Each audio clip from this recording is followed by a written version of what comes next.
A continuación, información que se genera en Washington, D.C. Vamos a ver qué sucede allí.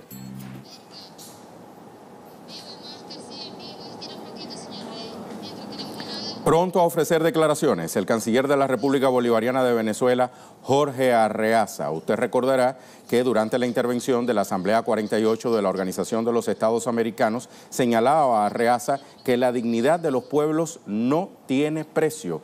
Cito sus palabras: ni el pueblo más pequeño se dejó intimidar por la presión del imperialismo para que secundara la resolución. Lo escuchamos. Congresista Hank Johnson, republicano, un demócrata, precisamente procurando lo que la diplomacia y las relaciones internacionales entre los países civilizados deben procurar: el encuentro, el entendimiento, el diálogo con respeto mutuo hacia nuestros pueblos, nuestros sistemas de gobierno, y las diferencias estarán allí presentes.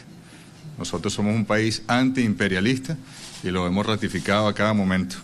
Como saben, nuestra visita a Washington se debió a nuestra participación en este 48 periodo de la Asamblea General de esta organización donde estamos, la Organización de los Estados Americanos, de la cual aún Venezuela es parte, pero hasta abril del año que viene, ya que el año pasado el presidente Nicolás Maduro tomó la decisión de retirar a Venezuela de una organización que para nada ayuda no solo a Venezuela, sino a el resto de los pueblos de nuestra América y del Caribe.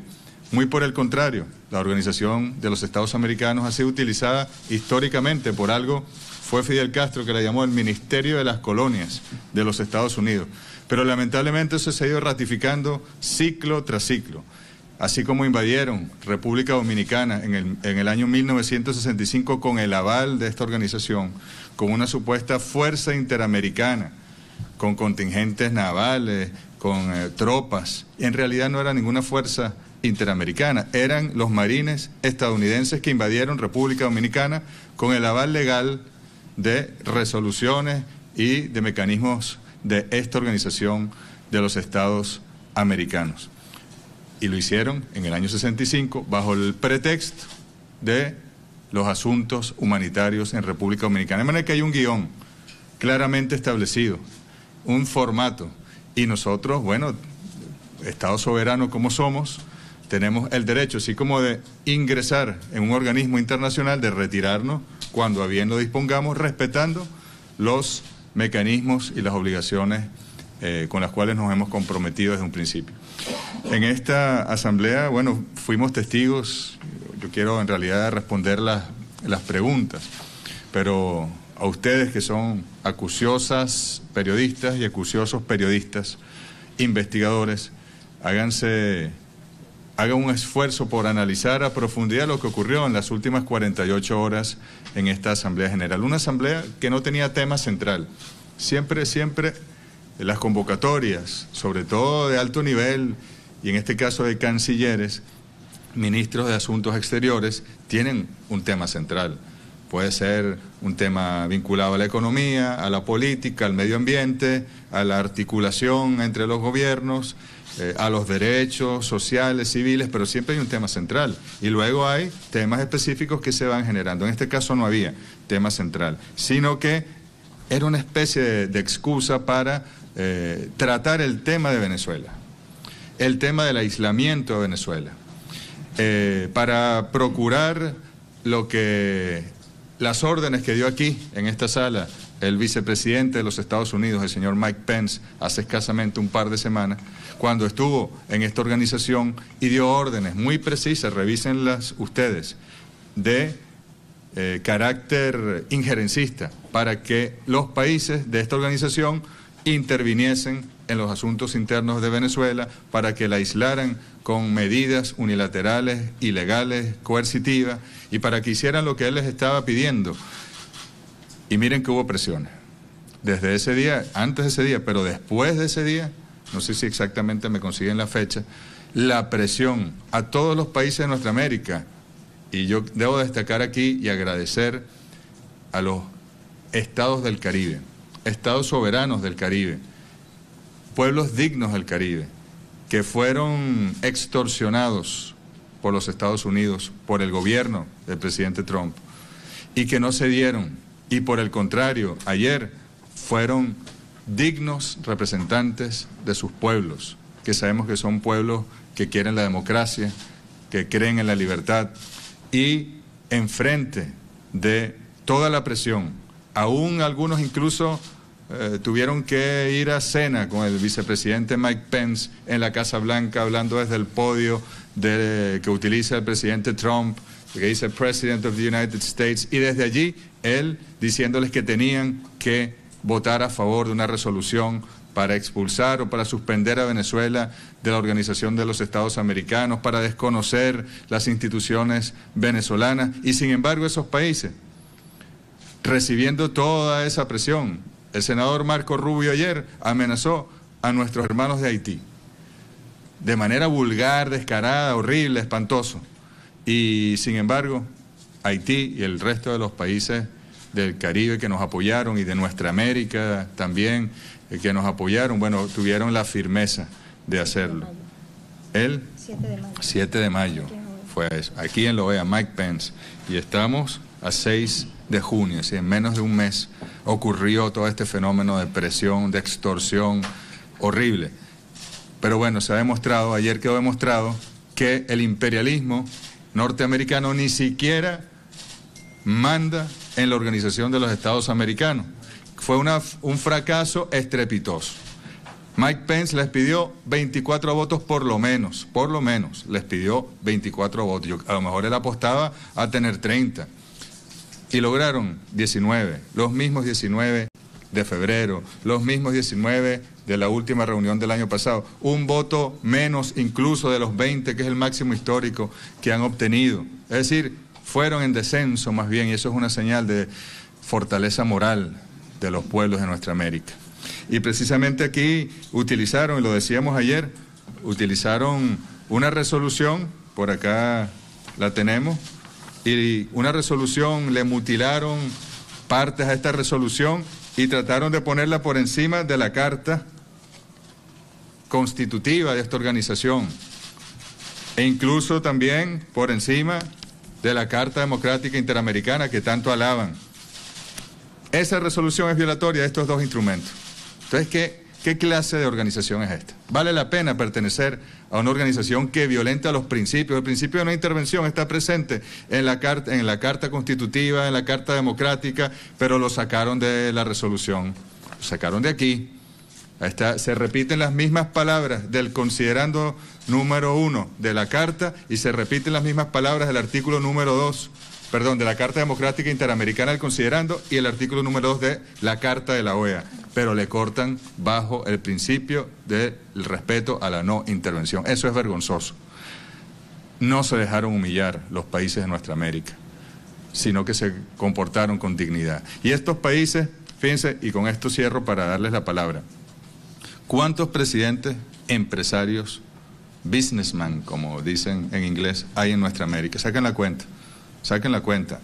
Estados Unidos, donde está el jefe de esa corporación, México, Honduras, Colombia, Chile, todo prácticamente, Argentina y muchos otros. Algunos han sido sacados, como el señor Kuczynski, por corrupción, pero es prácticamente una corporación de gobiernos empresariales de derecha que pretende dominar a los pueblos de nuestra América, y eso no va a ocurrir, y es cuestión de tiempo. Comandante Hugo Chávez hablaba de la paciencia estratégica para que los pueblos en esos países donde fueron alejados del poder mediante todo tipo de tácticas, de guerras mediáticas, psicológicas, de financiamientos políticos, para que vuelvan al poder. Y el presidente Nicolás Maduro, que es el presidente constitucional de la República Bolivariana de Venezuela, reelecto el 20 de mayo, hace apenas unos días, con un porcentaje récord de 68% de apoyo de los votantes. Ese presidente de la República Bolivariana de Venezuela se retiró de la OEA. Nosotros ya no fuimos de la OEA. Y el presidente Maduro ayer, además, nos decía que él va a hacer anuncios al respecto para tomar decisiones, incluso que aceleren este proceso.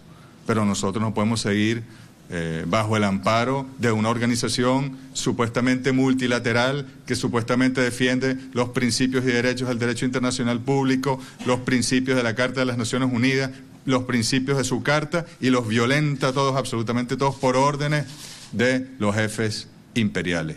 Y es un orgullo, es alegría, es felicidad para el pueblo bolivariano de Venezuela salirse de la OEA. Y como le dijimos, quédense con su OEA, se la regalamos con un lazo, eso ya no sirve. Ojalá un día vuelva a servir, porque todavía hay algunos gobiernos y estados que confían en que esto se puede enderezar, en que el imperialismo puede ser neutralizado en esta organización. No, nosotros consideramos que no.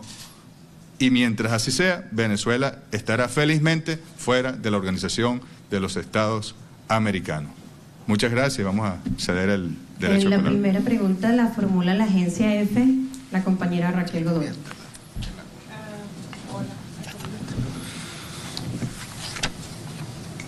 Gracias.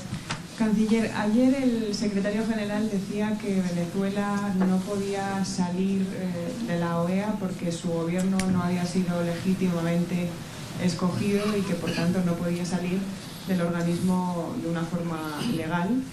Y quería saber cuál es su opinión al respecto sobre este comentario. Y segundo, si me podría desarrollar un poco más lo que comentaba de las opciones que plantea el presidente Maduro respecto a tomar medidas para acelerar el proceso de salida. ¿Cuáles son esas posibles medidas? Gracias.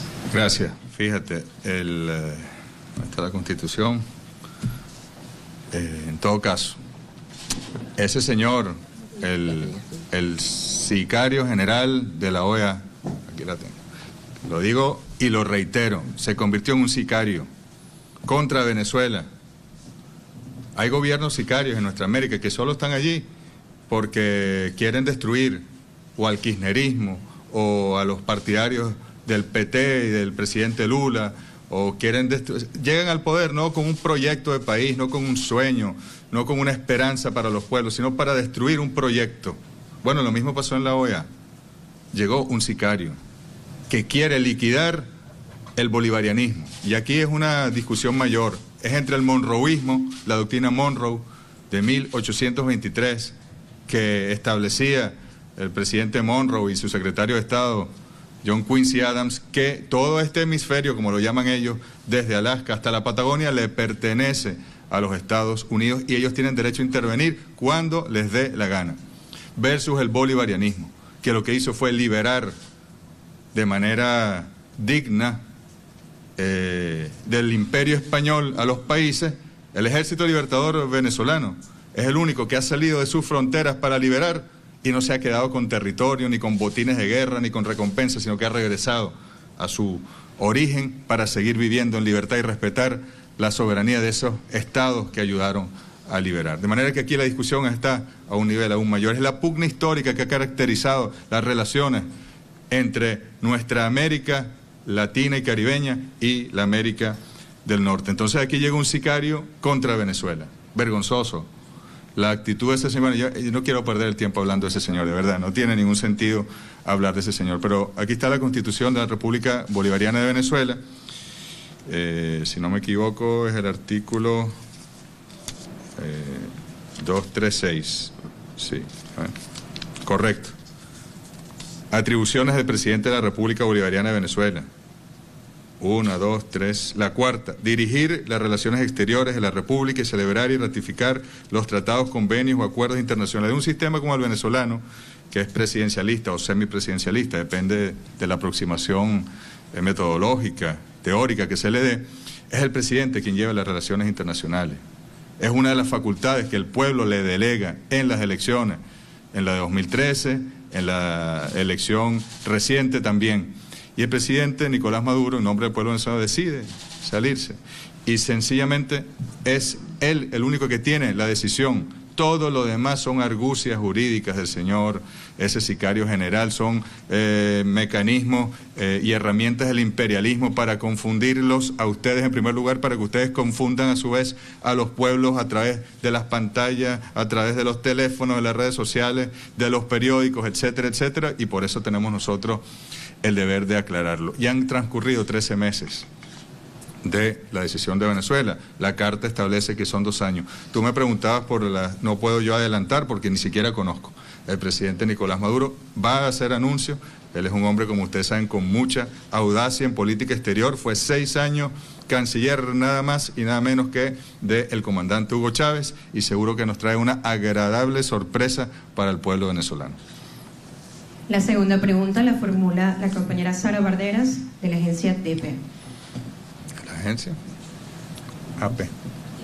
ADPA. ADPA. Gracias, canciller. Tengo 2 preguntas. Bueno, ya sé lo que ha contado usted de los países caribeños y demás, pero el hecho es que hay 19 países de América, que son más de la mitad, que ayer desconocieron explícitamente la legitimidad del presidente Maduro como jefe de Estado de Venezuela. Y entre esos países hay uno que fue aliado tradicional de Caracas, de ustedes, y entre los países que lo permitieron tácitamente, que se abstuvieron, podrían haber votado con ustedes en contra de la resolución, pero se abstuvieron, hay 2 países, Nicaragua y Ecuador, que fueron también aliados suyos durante muchos años.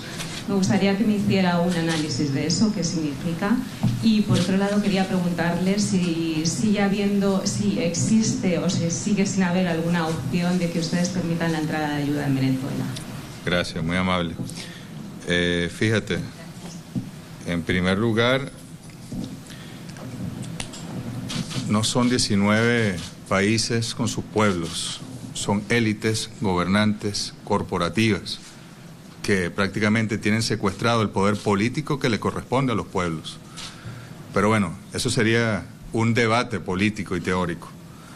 La presión que se ejerció sobre los países, yo creo que quizá en la votación de Palestina que hubo en Naciones Unidas, cuando el gobierno del presidente Trump decidió trasladar su embajada ante Israel a Jerusalén, violando todas las resoluciones de Naciones Unidas, allí hubo una presión, bueno, pero a los cancilleres les llegaban cartas del secretario de Estado, correos electrónicos, diciendo que tenían que apoyar o no votar a favor, en ese caso, de esa resolución de Naciones Unidas. Y algunos países cedieron ante la presión, ¿no?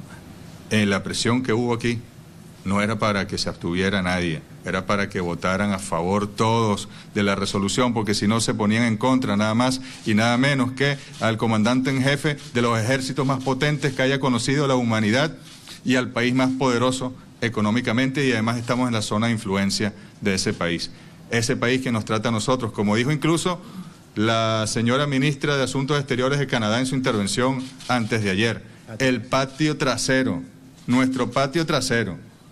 ¿Qué patio trasero? Nada. Nosotros somos países soberanos y dignos, y aquí no hay patios traseros en ninguna parte. De manera que eso es un concepto que hay que revisar. Pónganse ustedes en el lugar de esos países. Pónganse ustedes en el lugar de esos países. Ahí están los países del ALBA. En esta organización, en una resolución, o la apoyas o no la apoyas. Si tú te abstienes, le estás diciendo a quien la está proponiendo, no estoy de acuerdo. Es como si votara en contra. Y el resultado es ese. Mira, ayer no pudieron llamar. Yo no sé quién sería el encargado en este caso. El Grupo de Lima antes lo dirigía más Kuczynski, ¿no? El presidente del Perú. Creo que ahora ha asumido el señor Sebastián Piñera. Y quizá el canciller Ampuero tenía el deber de llamar en la noche al señor Mike Pence y decirle: vamos a cenar, vamos a celebrar, porque hemos cumplido la misión. Mission accomplished, Mr. Boss Pence. Lo logramos, tenemos los 24 votos para expulsar a Venezuela de la Organización de los Estados Americanos. No pudo hacerlo. Un poco desesperante para ellos, pero efectivamente fue así. Sobre eso que llaman ayuda humanitaria, yo ratifico, revisen lo que hicieron. No tenemos por aquí lo de República Dominicana del 65. Revísenlo, investiguen lo que ocurrió. Miren, aquí está, y lo dijimos en el discurso antes de ayer, pero es importante que ustedes lo manejen. 10ª reunión de consulta de ministros de Relaciones Exteriores de la OEA, acta final. Esta reunión de consulta estuvo sesionando desde el 1 de mayo del 65 hasta el 6 de marzo de 1970, y ahí se dio la invasión a República Dominicana. Entonces, por ejemplo, resuelven, preocupados por la situación humanitaria, ¿no? Solicitar a los gobiernos, los Estados miembros que lo deseen, aquí es primero. Dirigir un urgente llamado a los Estados miembros a fin de que, dentro del límite de sus posibilidades, pongan a disposición de la Secretaría General de la Organización de los Estados Americanos médicos, enfermeras, alimentos, medicina, equipos médicos para ser enviados inmediatamente a República Dominicana con el propósito humanitario de socorrer a la población de ese país de acuerdo a sus necesidades. Y tú sabes qué decir inmediatamente después, ese mismo instrumento, cuando crean la Fuerza Interamericana. Solicitar a los gobiernos de los Estados miembros que lo deseen y estén en condiciones de hacerlo, que dentro de sus posibilidades y en la medida que puedan hacerlo, suministren a la Organización de los Estados Americanos contingentes terrestres, navales, aéreos o de policía, es decir, militares, a fin de formar con ella una fuerza interamericana que funcionará bajo la autoridad de esta 10ª reunión de consulta. Mentira, ¿qué autoridad de la OEA? Fue bajo la autoridad del comandante en jefe entonces, ¿quién gobernaba en Estados Unidos entonces? Johnson, 1965, una invasión a un pueblo hermano, República Dominicana, bajo el pretexto humanitario en esta organización, violentando también toda la normativa. Tienen que... Voy a tu pregunta. 14 rondas de sanciones contra Venezuela. Tú sabes que nosotros tuvimos que comenzar nuestra campaña de vacunación con 4 meses de retraso porque no podíamos pagarle al banco aquí, teniendo los recursos, no podíamos pagarle a los bancos aquí en Estados Unidos, insisto, teniendo los recursos para que la OPS enviara las vacunas a Venezuela. Y por fin la OPS hizo las gestiones y hicieron una excepción y pudimos pagar y ya hemos vacunado casi 3 millones de venezolanos y venezolanas en tiempo récord. Tú sabes que bancos importantes, Citibank, Bank of America, todos han cortado las corresponsalías y entonces nos cuesta conseguir alimentos, medicinas por la vía regular y tenemos, gracias al comandante Chávez que diversificó las relaciones internacionales con el presidente Maduro entonces como canciller, tenemos aliados como Rusia, como China, como Turquía, pero estamos diseñando nuevas rutas para poder satisfacer las necesidades del pueblo, India también, porque estas supuestas sanciones, que no son sino medidas unilaterales, coercitivas, desapegadas del derecho internacional público contra Venezuela, lo que quieren, miren, es tan absurdo, es ahogar a Venezuela y ya cuando la tengan contra las cuerdas, entonces le dicen, no, pero yo te voy a enviar ayuda, yo no te dejo comprar comida, no te dejo comprar medicina, no permito que te paguen por tu petróleo, te amenazo de todas las maneras posibles, todo el sistema financiero, si inventas un criptoactivo como el petro, te lo voy a sancionar también, y como yo no te dejo hacer nada, tú me vas a tener que pedir ayuda a mí. Sí. Y con la ayuda van a venir los militares también. Ya esa es la historia de América Latina. Yo creo que tú eres española, ¿verdad? Sí. Es la historia de América Latina. Es el imperialismo estadounidense. Y ustedes tienen también que asumir que es parte de la batalla histórica. Ese es el patrón del imperialismo estadounidense desde principios del siglo pasado. Y en Venezuela eso no va a funcionar, porque Venezuela ahí nació el libertador Simón Bolívar, ahí nació Francisco de Miranda, en Venezuela nació Hugo Chávez. En Venezuela no van a poder aplicar ese formato, no hay manera de que eso ocurra. Nosotros vamos a resolver con nuestros recursos. Ahora, si quieren ayudar, desbloqueen, levanten las sanciones. ¿Quieren ayudar? Bueno, vamos a hacer planes de financiamiento, que el sistema internacional nos dé crédito, que nos den cartas de crédito. Ahora no podemos ni siquiera transar los bonos de nuestra deuda, no podemos ni siquiera recuperar las ganancias de nuestras empresas en Estados Unidos como Citgo, está prohibido, y eso es para el pueblo venezolano, eso es para la medicina, eso es para el alimento, eso es para la inversión en Venezuela para que mejoremos la producción petrolera. Nosotros no vamos a caer en ese absurdo juego.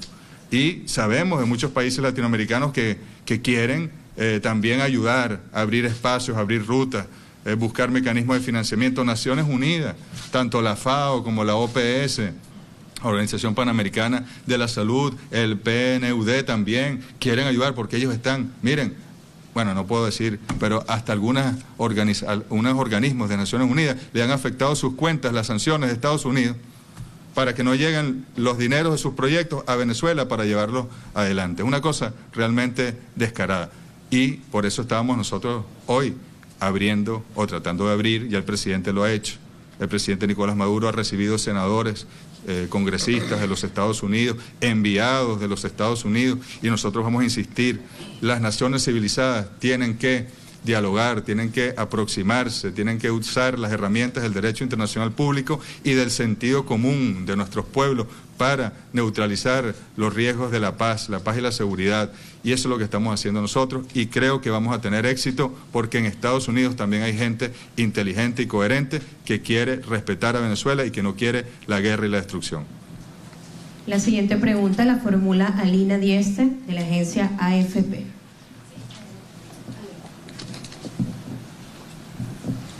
Buenas tardes. Me gustaría saber, primero, si puede terminar una apreciación sobre por qué, cómo ve usted que Nicaragua y Ecuador, por ejemplo, que tradicionalmente votaban a favor de Venezuela, se abstuvieron. ¿Qué significa eso para ustedes?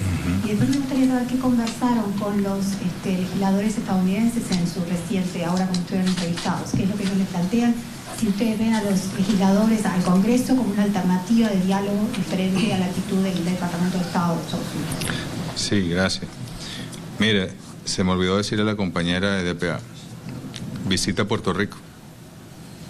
Si Estados Unidos nos ha enviado, no es ayuda humanitaria, es el derecho de los puertorriqueños como ciudadanos que son partes de la Unión. Y ahí dicen que hay 64 muertos y según estudios confiables del Harvard Studies, seguramente hay 4.000 o más.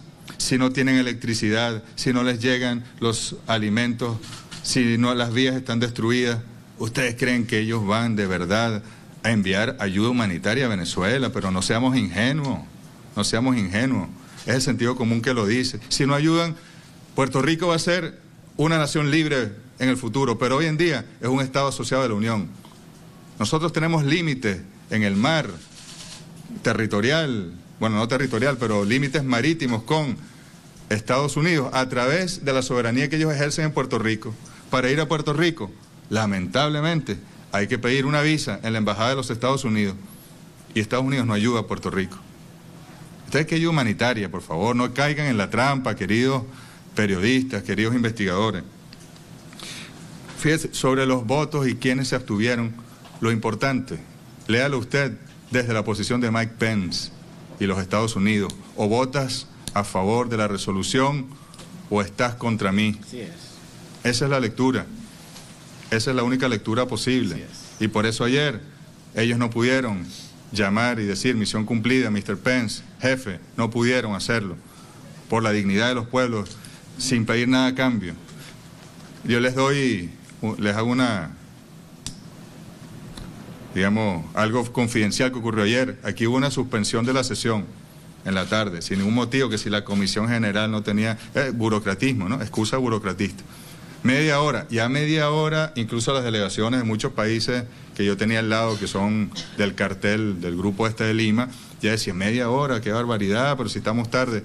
Pasaron casi 2 horas. Y por ahí, por esos pasillos, veía uno, para allá otro, reunión acá, reunión allá, llamaban a los amigos de acá, a los amigos de allá, presión, presión, presión, presión, llamadas de teléfono, ONGs aquí presentes, supuestas defensoras de los derechos humanos, presión, presión, presión.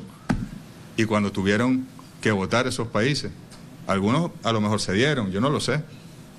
Eso es para parte del análisis de tu pregunta. Pero cuando tuvieron que votar esos países, tuvieron la dignidad de no votar a favor de esa resolución. Lo que me decía, nosotros queremos abrir un espacio con la administración de Donald Trump. Ojalá el canciller de la República Bolivariana de Venezuela pudiese reunirse con el secretario de Estado de la administración Trump y hablar en igualdad, con respeto mutuo, sobre nuestras coincidencias, sobre nuestros proyectos estratégicos y sobre nuestras diferencias. Ese es el deber ser de las relaciones internacionales, según la Carta de las Naciones Unidas y según lo dicta la lógica y el bien común de nuestros pueblos. Ojalá así sea. Pero nosotros hemos por todas partes tratado de hacerlo y ha habido congresistas, tanto republicanos como demócratas, que se han abierto, porque no quieren la guerra, porque no quieren sanciones, porque no quieren ver a los pueblos sufriendo, porque no creen en que violando el orden internacional y la Carta de las Naciones Unidas se pueden lograr efectos positivos, porque no quieren ver derramamientos de sangre. Por eso precisamente es que estamos, y ojalá sea directamente con el señor Mike Pompeo, que podamos conversar, pero lo haremos por todas las vías porque es nuestro deber. La nuestra se llama Diplomacia Bolivariana de Paz. Así la bautizó el comandante Hugo Chávez, la paz por encima de todo. Y nosotros procuraremos la paz, a eso sí, si nos agreden, si nos atacan, si nos invaden, nosotros vamos a responder. Por eso ustedes nos vieron responder. Yo seguí las instrucciones del presidente Maduro al pie de la letra. Responde cuando mencionen a Venezuela en malos términos para atacarnos, para agredirnos, responde. Di lo que tengas que decir. Y así lo hicimos y así lo haremos en todos los ámbitos, en todos los sectores, cuando corresponda. Muchas gracias. Jorge Gestoso, Telesur. Muchas gracias, señor canciller. Dos preguntas. ¿Preocupada Venezuela ante las posibles sanciones de la OEA a su país? Segunda pregunta. El presidente Maduro recibió al senador Bob Corker, que trajo de vuelta acá a los Estados Unidos a un ciudadano americano. ¿Qué le pidió el presidente Maduro a Bob Corker a cambio? No estamos preocupados, más bien creemos que este imperialismo sin máscaras que se ha desarrollado a lo largo de los últimos 2 años, desde que asumió la Casa Blanca el señor Donald Trump, que ya es eso, pues, lo que ocurrió ayer en la OEA. Presión, extorsión, chantaje, sin límite, sin límite. Creo que es positivo en el fondo, tenemos que aprender de ello. Los pueblos de nuestra América están viendo el imperialismo sin máscara. Ya no es por debajo de la mesa, ya no es por la llamadita, sino ya es abiertamente. Ya no es una reunión privada donde te dicen si no votas por la resolución vas a tener problemas, sino que lo dicen públicamente. Y esto va a ayudar a que los pueblos despierten, incluso el pueblo de Estados Unidos. El pueblo de Estados Unidos no se siente identificado, estoy seguro, con el accionar de un gobierno como ese, que trata de presionar, trata de ejercer una dictadura. Eso sí es una dictadura, eso sí es una dictadura, la que Estados Unidos trata de ejercer sobre el resto de los pueblos del mundo. Y al pueblo de Estados Unidos no le gustan las dictaduras, le gusta la democracia, le gusta la libertad, le gusta la creatividad, le gusta poder innovar y no estar sometidos por nadie. De manera que nosotros no estamos preocupados. Aquí, mira, como lo decíamos, hay una cosa que es un poco irrespetuosa, incluso el canciller de Chile se quejaba y que uno lo irrespeta. No, uno no lo irrespeta, uno responde proporcionalmente.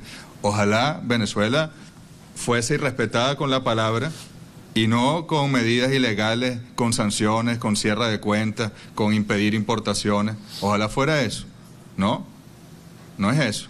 Ojalá Venezuela fuese agredida con la palabra o no sé, según él, malos tratos y no con una amenaza con el uso de la fuerza como el propio Donald Trump lo hizo el 8 de agosto del año pasado. Entonces hay un dicho popular que habla del dueño del circo y los trabajadores, para no decir otra palabra, porque respeto mucho a los trabajadores de los circos, mucho más que a los dueños del circo. Pero también el ejemplo que yo te ponía es como una gran corporación de gobiernos empresariales que tienen un jefe, que es Donald Trump.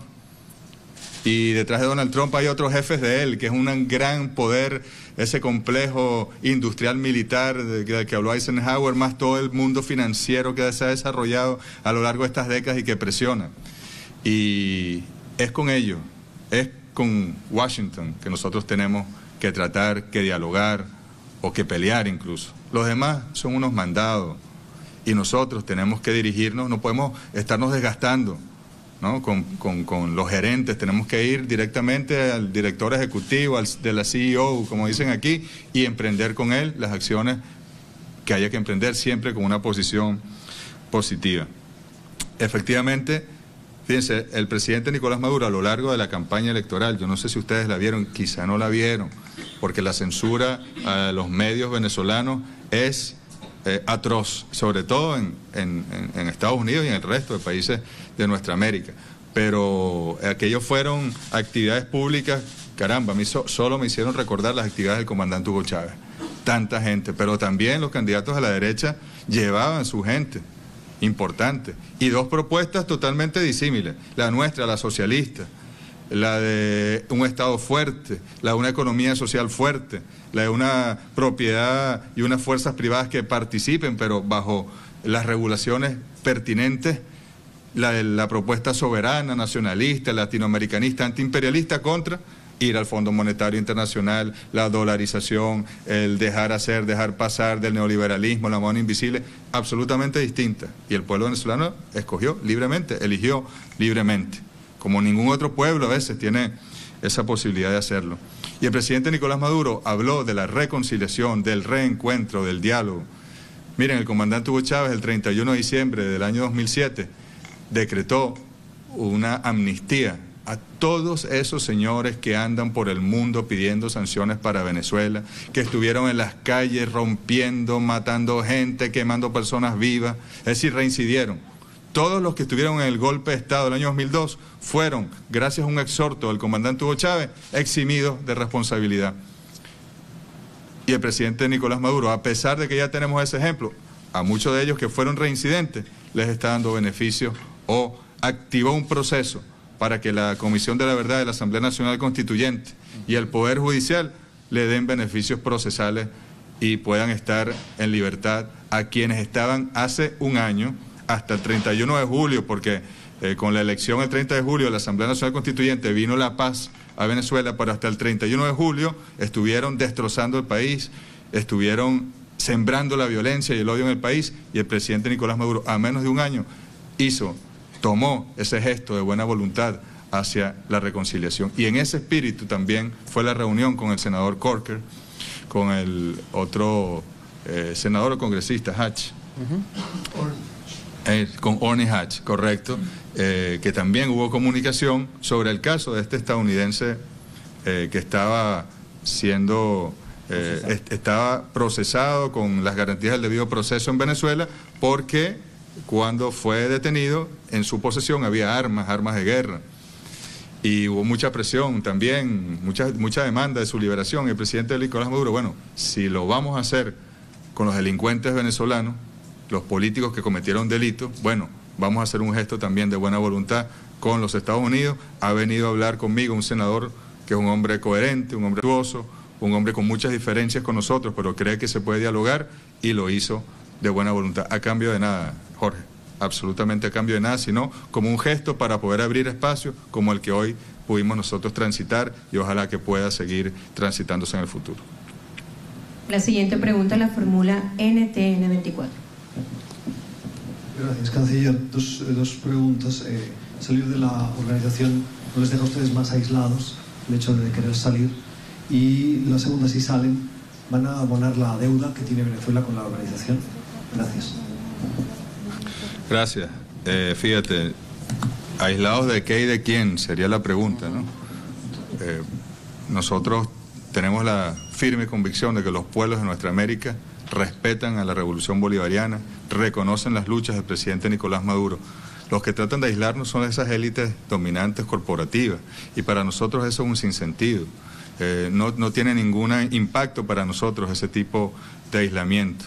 Nosotros estamos en el corazón de los pueblos. El comandante Chávez se sembró en el corazón de los pueblos, y el presidente Nicolás Maduro ha dado grandes muestras de continuidad de esa obra. Como yo le decía al canciller argentino, yo en otras reuniones con cancilleres yo no podía saludarle, he saludado a todos los demás.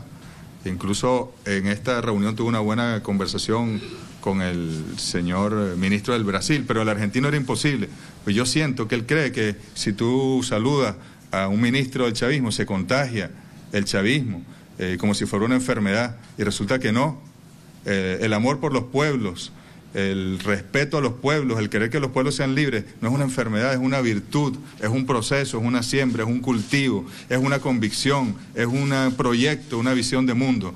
Y eso es lo hermoso. Nosotros no nos sentimos en lo absoluto aislados de nada ni de nadie. Por el contrario, vamos ganando cada día más respeto, vamos ganando todos los días más atención y una visión mucho más positiva, a pesar de los medios de comunicación, a pesar de las agencias de prensa, a pesar del gran cerco mediático contra Venezuela. Venezuela siempre va a cumplir con todos sus compromisos.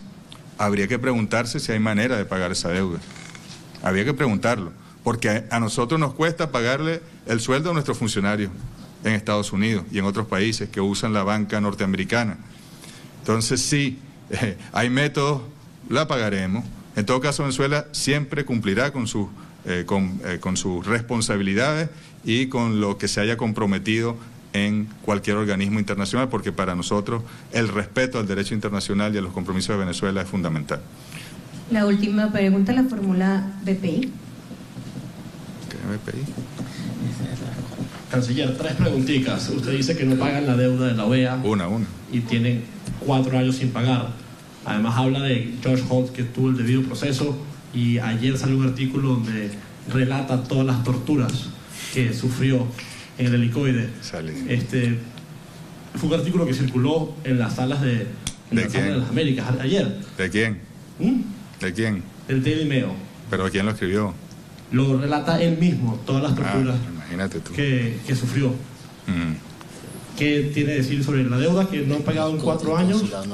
Y dice que no lo han pagado por las sanciones que acaban de suceder hace 2 años y el trato. Mira, hay un procedimiento regular que son las visitas consulares, y el señor Holt, como los otros norteamericanos que están, hay otros norteamericanos que están en prisión en Venezuela por delitos, pero nadie se interesa por ellos. Todos ellos reciben las visitas consulares con la frecuencia que corresponde, y por Dios, o sea, vamos a caer en la trampita y que en Venezuela se tortura y se mata gente por razones políticas. Eso ya yo creo que no se lo cree ya ni la gente de CNN en español. Fueron 2 años, no 4. Sí, fueron 2 años, además. Pero en todo caso, hermano, mire, ustedes lo vieron salir. Ojalá alguien torturado en una cárcel de la CIA, de esas clandestinas en Europa, saliera en condiciones como las que salió el señor Joshua Holt. Nunca se lo dijo a los ciudadanos norteamericanos que lo investigaron. Y además, a mí me queda la duda de quién es Joshua Holt en el fondo. Fíjate, porque como te digo, los otros prisioneros, los otros procesados, nadie se interesa por ellos. En cambio, sobre este señor hubo una gran presión, y a pesar de eso está en libertad, está con su familia, está con su esposa, a pesar de las dudas que quedaron, que no se pudo culminar el proceso, porque iba a haber testigos, iba a haber testimonios, iba a haber pruebas, pero bueno, es por la paz que se hacen ese tipo de gestos, y nosotros sí vamos a pagar todos nuestros compromisos internacionales, siempre y cuando así lo permitan las circunstancias y el sistema financiero, y no traten de ahorcar económicamente a Venezuela. Muchas gracias. Muy buenas tardes. Muchísimas gracias. Ha concluido. Ahí estábamos escuchando entonces la conferencia de prensa que ofrecía el canciller de la República Bolivariana de Venezuela, Jorge Arreaza. Declaraba a la prensa en la sede de la Organización de los Estados Americanos. Esta vez no hubo tema central en la Asamblea 48 de la OEA. El objetivo era Venezuela. Y en este contexto, reflexionaba el canciller Arreaza, quedó demostrado que el imperialismo norteamericano no manda ni siquiera en la OEA. De 24 votos que pidió Estados Unidos para expulsar a Venezuela, solo obtuvo 19. Fue una victoria moral de los pueblos de nuestra América. No se dejaron humillar, se comportaron con dignidad.